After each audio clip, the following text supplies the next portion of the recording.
오늘은 피해야 할 4가지라는 제목으로 하나님의 말씀 나누려고 합니다. 자, 오랜만에 사도행전 말씀으로 돌아온 것 같은데요. 여러분 15장 말씀 기억하시나요? 자, 이 15장은 할례에 관한 논쟁이었습니다. 할례와 율법에 관한 논쟁이었는데 이방인도 할례를 받아야 하느냐라는 심도 있는 교회 회의였었는데 우리가 지난 말씀에서 베드로가 한 방에 정리했었죠. 사실 논쟁하기 전에 베드로가 이걸 정리해 줬더라면 논쟁하지 않고 문제가 해결되는 게 아닌가라고 생각할 수 있지만 사실 그렇지 않아요.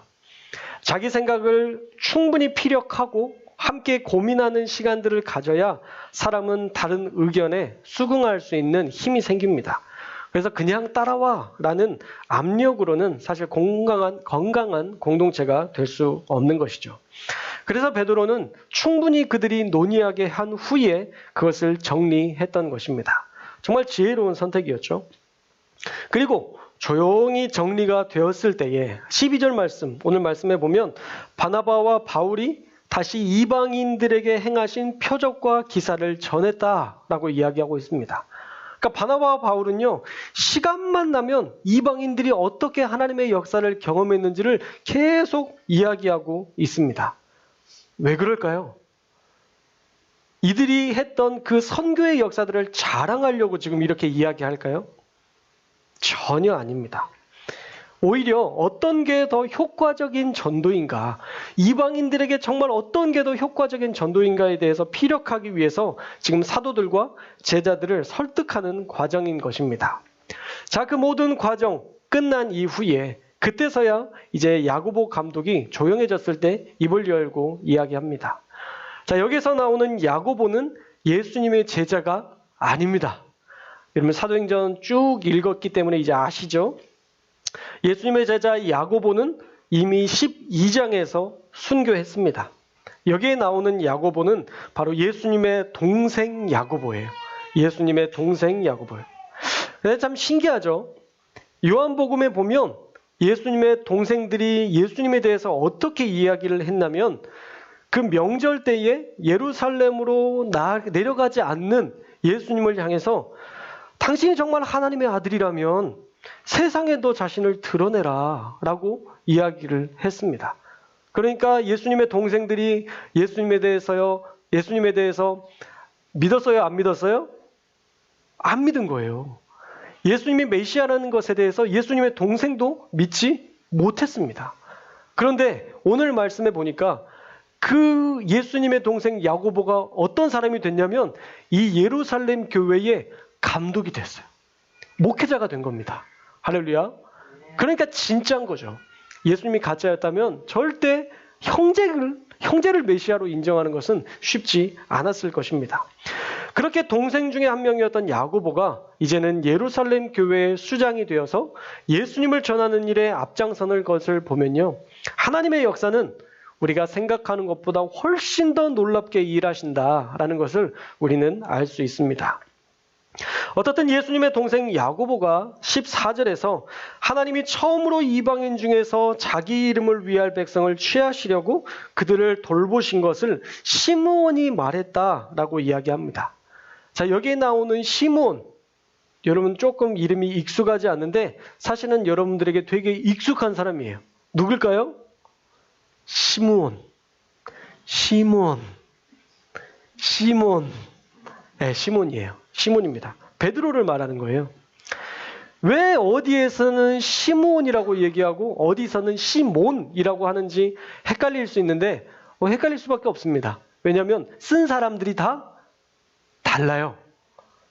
저희 누나 이름이 한민영인데 우리 어머니는 효정이라고 불러요. 왜냐하면 옛날에 이름이 효정이었거든요. 그러니까 똑같은 사람인데 익숙한 이름을 부르는 것처럼 어떤 사람은 헬라식으로 익숙했던 사람은 시몬이라고 기록을 했고 히브리식, 이 시므온은 히브리식으로 표현한 것입니다. 그래서 히브리식으로 부르고 싶은 사람은 히브리식으로. 자, 바울과 사울도 그렇다고 이야기 드렸죠. 사울은 히브리식 이름이고 바울은 헬라식 이름이에요. 사울이 변해서 바울이 되었다 계속 이야기하는데 그건 이름을 자기가 바꾼 거지 히브리식에서 헬라식으로 바꾼 거지 정말 그의 이름을 완전히 개명한 건 아닙니다. 여러분 그건 분명히 아셔야 되고요. 그리고 또 이것도 아셔야 되는데 베드로가 사실 이름이 아니라는 것도 아시죠? 베드로는 페트라라는 반석이라는 뜻의 예수님께서 베드로에게 주신 별칭 같은 거예요. 별칭. 그러니까 베드로가 이름이다 라고 우리는 이해는 하지만 사실 베드로의 이름은 시몬이에요. 시몬. 너무 어렵게 설명하는 것 같은데 여러분들 다 아는 이야기들입니다.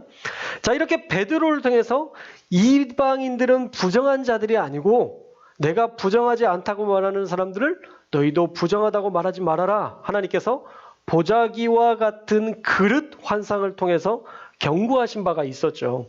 그리고 베드로는 지난 사도행전 말씀에서 우리 조상들도 능히 매지 못하던 멍에를 이방인들 제자들의 목에 두려고 하지 말자라고 권면했었습니다. 그리고 그 말을 지금 야고보 감독도 수긍하는 것이죠. 시몬의 입을 통해서 이야기됐던 것이라고 이야기하면서 수긍했던 것입니다. 그래서 19절 말씀으로 넘어갑니다. 우리 19절 말씀은 함께 읽겠습니다. 시작.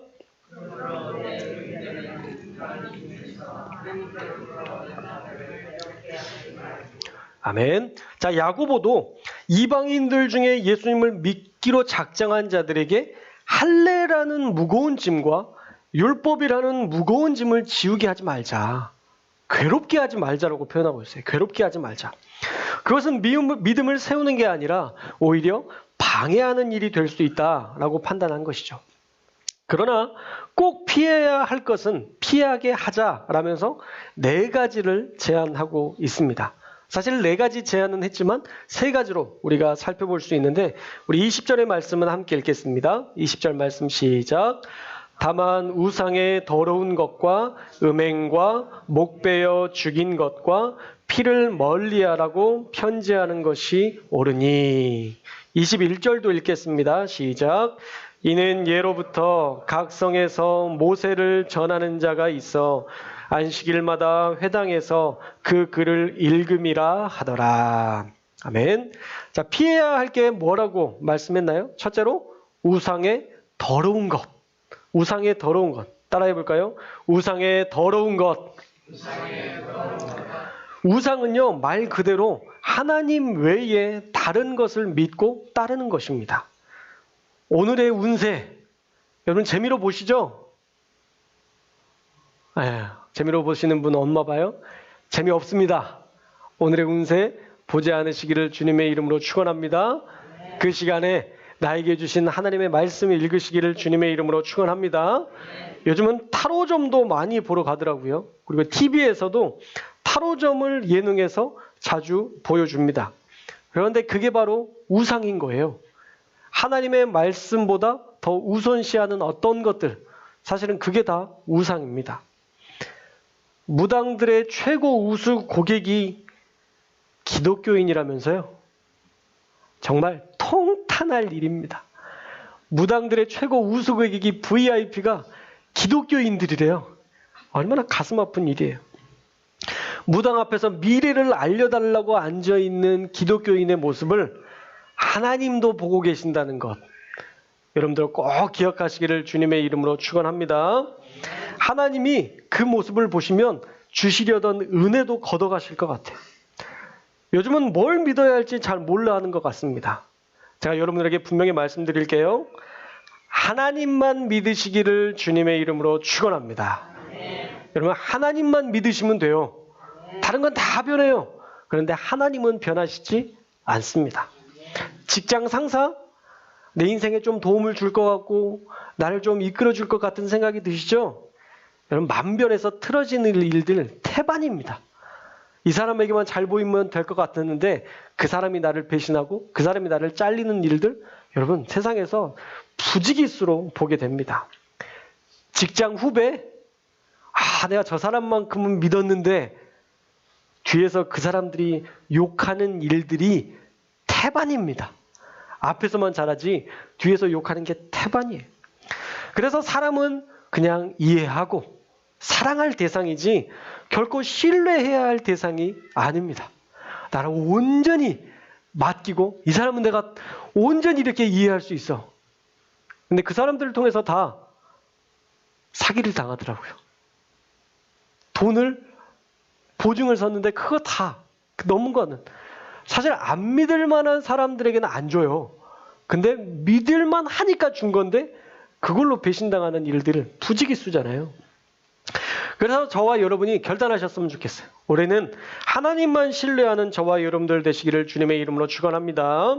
잠언서 3장 5절 말씀에 보면요. 너는 마음을 다하여 여호와를 신뢰하고 내 명철을 의지하지 말라 말씀합니다. 사랑하는 여러분, 저는 여러분이 똑똑하고 지혜롭다는 거 인정합니다. 왜냐하면 여러분 지금 예배드리는 태도를 보니까 너무 잘 드리고 계세요. 어떤 분은 이렇게 적으시면서 듣고 계시고 또 말씀을 이해하려고 몸부림치는 모습이 이미 이 안에 하나님의 지혜와 하나님이 주신 명철함이 있을 거라 믿습니다. 그런데 우리의 지혜도요, 이 세상의 격변 속에서 내 맘 같지 않을 때가 있고 사실 우리도 흔들릴 때가 많습니다. 저도 나름 기도하면서 산다고 하는데 가끔은 잘못된 결정을 내릴 때가 있더라고요. 그런데 그럴 때 보면 어떤 때 잘못된 결정을 내리느냐? 첫째, 교만할 때예요. 내가 다 알아. 익숙한 자리에서 교만해졌을 때 우리가 하나님의 자리를 차지하고 내가 지혜로운 자인 척 하더라고요. 또 그냥 손익만 계산하고 움직일 때 그게 꼭 문제가 되더라고요. 아, 이거 이렇게 하면 되겠네. 이것보다 훨씬 낫네. 그런데 그것이 문제가 될 때가 훨씬 많더라고요. 그러니 여러분의 명철을 의지하는 것, 물론 예전에는 될 수 있었고 되기도 했지만 이제 앞으로의 모든 것들도 된다라는 우리가 보장을 할 수 없다는 것. 그리고 내 힘과 내 능력을 의지하는 것 자체도 사실은 나를 숭배하는 우상 숭배라는 것. 여러분 꼭 기억하시기를 주님의 이름으로 축원합니다. 아담이 하와가 왜 선악과를 따먹게 되었나요? 하나님처럼 되려는 교만함 때문이었어요. 하나님이 해주실 수 있는 것들을 그냥 내가 결정하는 것, 그것이 사실은 아담과 하와가 지었던 가장 큰 죄의 모습이었습니다. 그러니 저와 여러분도 여러분들을 의지하지 마시고 하나님께 기도하는 저와 여러분들이 되시기를 축복합니다. 하나님께 기도하고 하나님이 어떤 것에 대해서 분명한 말씀을 하시면 그것에 대해서 거의 더 이상 고민하지 않고 이제 그 일을 결단하는 그러한 역사들이 나타나서 여러분의 삶에 그런 하나님의 기적들이 날마다 충만하게 넘쳐나시기를, 더러운 우상을 멀리하는 저와 여러분들 되시기를 주님의 이름으로 축원합니다. 둘째로요, 음행을 피해야 합니다. 사실 우상 숭배와 음행은 이렇게 연관되어 있는 경우가 많았는데 이교도 우상 신전에는 신전의 창기들이 있어서 우상 숭배가 음행과 연결되는 일들이 되게 많았습니다. 물론 지금은 그렇지 않죠. 지금은 그런 상황들이 아니지만 사실 우리도 너무 많은 음란의 문제에 노출되어 있는 현실을 살아가고 있습니다. 최근에 겪었던 N번방 사건만 봐도 우리 시대가 얼마나 많은 음란에 노출되어 있는지 여실히 보여주고 있습니다. 또한 시대가 그런 흐름을 조장하기도 합니다. 예전에는 간통죄라고 해서 부부 외에 외도한 사람을 신고할 수 있었는데 외도는 자유권이라는 말로 법이 그 법을 폐지해버렸습니다. 모르긴 하지만 그 법 안에 있는 법을 제도화하는 어떤 사람들이 자신이 저지른 외도의 범죄 때문에 그것을 법조화시키지 않는 게 아닐까라는 생각마저 듭니다. 법을 만들면 자신이 범법자가 되니까. 술 마시고 차 운전하면 형량을 줄여주는 것도 사실 말도 안 되는 법입니다. 심신미약 상태라고 봐준다니 그 역시도 자기들이 술 마시고 운전했던 경력이 있는 사람들이 법제화하지 않는 것으로밖에 보이지 않습니다. 저는 국회의원 선거할 때 음주운전 2회 탈락입니다. 음주운전이라는 그 2회 걸린 그 사람들이 있으면 이번에 다 탈락시켰어요. 여러분들도 탈락시키시기를 주님의 이름으로 축원합니다. 음주 하나, 술 하나 자기가 관리하지 못하는 사람이 어떻게 나라를 다스려요? 탈락입니다. 근데 그렇게 보니까 없어요. 다 한두 번씩 걸려 있더라고요. 정말 너무 가슴이 아팠습니다.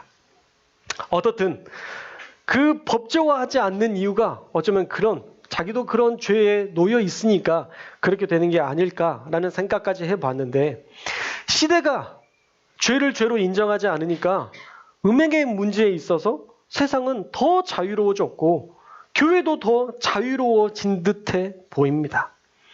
그러나 여러분 기억하십시오. 하나님의 법은 다릅니다. 여러분 말씀 통해서 들어보셨죠? 여인을 보고 음란한 마음을 품기만 해도 그 사람은 이미 간음하였다라고 예수님께서 율법보다 더 큰 가치의 법을 선포하셨습니다. 마태복음 5장 28절 말씀 우리 함께 읽겠습니다. 시작.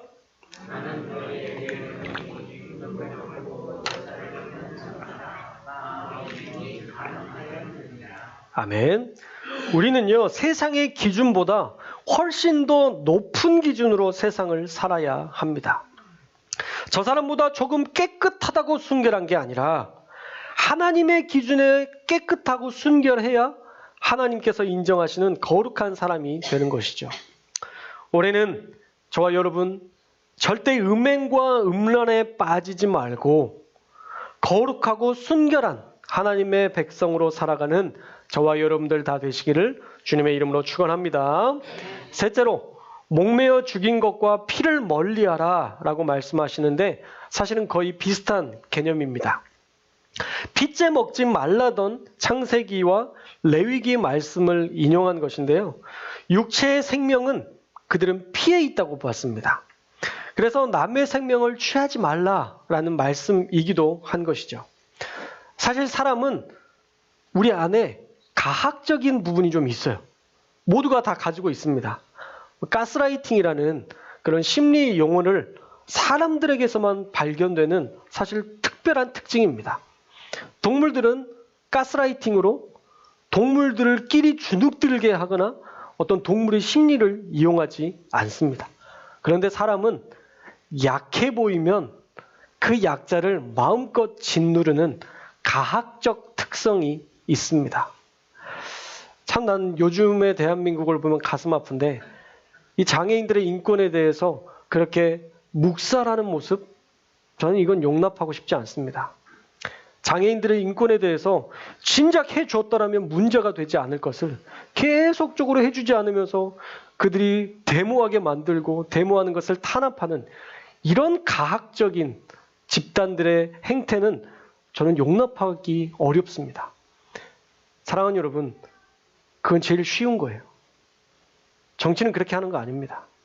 정치는 계속 타협하고 토론하고 논쟁하면서 가장 좋은 것들을 찾아내는 것이 진짜 온전한 정치지, 힘으로 하는 거? 그거 누가 못해요. 그건 저도 하겠어요. 그렇게 하는 거 정치 아닙니다. 진짜 정치는 끝까지 기다려주고 끝까지 토론하고 끝까지 하는 거예요. 그런데 야당이든 여당이든 지금까지 그렇게 한 사람들이 별로 없어요. 네, 힘드니까 다 처리해버리고 기다리지 않고. 참 이 민주주의가 점점 이렇게 퇴보하는 모습들을 보면 가슴이 너무 아픈데, 우리라도, 저와 여러분이라도 이런 가학적인 생각들 하지 않으셨으면 좋겠어요. 노동자 인권에 대해서, 장애인들의 인권에 대해서 여러분 제발 그들이 조금 불편하게 한다고 해서 그것이 당연히 탄압해야 될 사람들이라고 그렇게 여겨서는 안 됩니다. 끝까지 이야기하고 끝까지 타협하면서 그들이 좋은 방향으로 만들어주는 것이, 그것이 국가에 해야 될 몫이지, 결코 탄압이 힘으로 압제하는 것이 진정으로 제대로 된 그런 정치의 모습은 아니라는 것, 여러분들만이라도 생각을 가지셨으면 좋겠어요. 어떻든 이 가스라이팅이라는 그런 심리적인 사람을 이용하는 이런 일들은요, 가학적인 이런 모습들은요, 동물들에게서는 나타나지 않습니다. 그런데 사람은 한번 무시하기 시작하면 한없이 사람을 조롱하고 무시하려는 그런 경향이 생깁니다. 사람을 귀히 여기지 않는 태도인 것이죠. 어떤 사람도 조롱당해도 괜찮은 사람은 없습니다. 그 누구도 하나님 앞에서 존귀하지 않은 사람은 없습니다. 만약 여러분들을 누군가가 조롱하고 여러분들을 존귀하게 여기지 않는다면 여러분 당당하게 이야기하십시오. 당신에게는 나를 조롱할 권리가 없다. 그리고 나 자신도 나를 귀히 여기며 여러분의 자존감을 가지고 살아야 할 것입니다. 또한 우리도요, 다른 사람을 학대할 권리는 없습니다. 그 누구라도 하나님 앞에서 존귀하기에 우리도 주님의 마음으로 그렇게 모두를 존귀하게 대해야 하는 것입니다. 사실 약자를 하대하는 교회는 무식한 교회입니다. 그런 교회는 분명히 돈 있고 힘 있는 사람이 오면 상석에 앉으라고 권할 것입니다. 그러나 여러분 분명히 아십시오. 우리 교회는 다릅니다. 윤석열 대통령이 방문한다고 해도 맨 뒷자리에 앉히지 절대 앞자리에는 못 앉습니다. 왜냐하면 우리 찬양대가 앉아야 되거든요. 저번에 새벽 예배 때 한번 국회의원이 찾아왔었는데 제가 예의상 이름만 잠깐 소개하고 인사 시킨 후에 인사만 하게 한 후에 쓴소리만 늘어났습니다. 제발 좀 싸우지 말고 국정 운영 좀 잘 해주시라고 새벽 예배 때 말씀드렸습니다. 강자에게 약하고 약자에게 강한 교회, 그런 교회는 정말 보잘것없는 교회입니다. 우리 교회는 강자에게 강하고 약자에게 약한 교회가 되어 사람을 존귀히 여기는 그런 교회 될 수 있기를 주님의 이름으로 축원합니다. 목매어 죽인 것과 피를 멀리하라는 말씀은 결국 생명을 소중히 여기고 악을 피하라는 말입니다. 권력에 머리 조아리며 살지 말라는 말입니다. 이런 내용은 모세의 글에 있어서 매일 회당에서 읽으니 우리가 이것은 피하도록 해야 되겠다라고 야고보 감독이 말했던 것입니다. 그래서 마지막 21절 말씀에 보면 각성에서 모세를 전하는 자가 있다. 이 말씀이 바로 매 회당에서 모세의 말씀을 우리가 듣고 있으니 이 말씀만은 피하도록 하자라고 하면서 4가지를 이야기했던 것이죠. 자, 오늘 새해 아침에 주신 이 말씀대로 저와 여러분이 한 해를 살아가시기를 주님의 이름으로 축원합니다. 첫째, 하나님 외에 다른 것을 믿지 말고 우상 숭배하지 말고 하나님만 신뢰하시기를 주님의 이름으로 축원합니다. 둘째, 음행을 멀리하고 순결한 하나님의 백성으로 살아가시기를 주님의 이름으로 축원합니다. 셋째, 사람을 소중히 여기고 약자에게 관대함을, 강자에게 당당함을 보여주시는 저와 여러분들 되시기를 축복합니다. 우리가 그런 교회로 살아갈 때 우리 교회는 하나님이 기뻐하시는 건강한 교회, 행복한 교회가 될 줄로 믿습니다. 2023년 한 해 동안 그렇게 거룩한 교회로 살아가시기를 주님의 이름으로 축원합니다. 기도하겠습니다.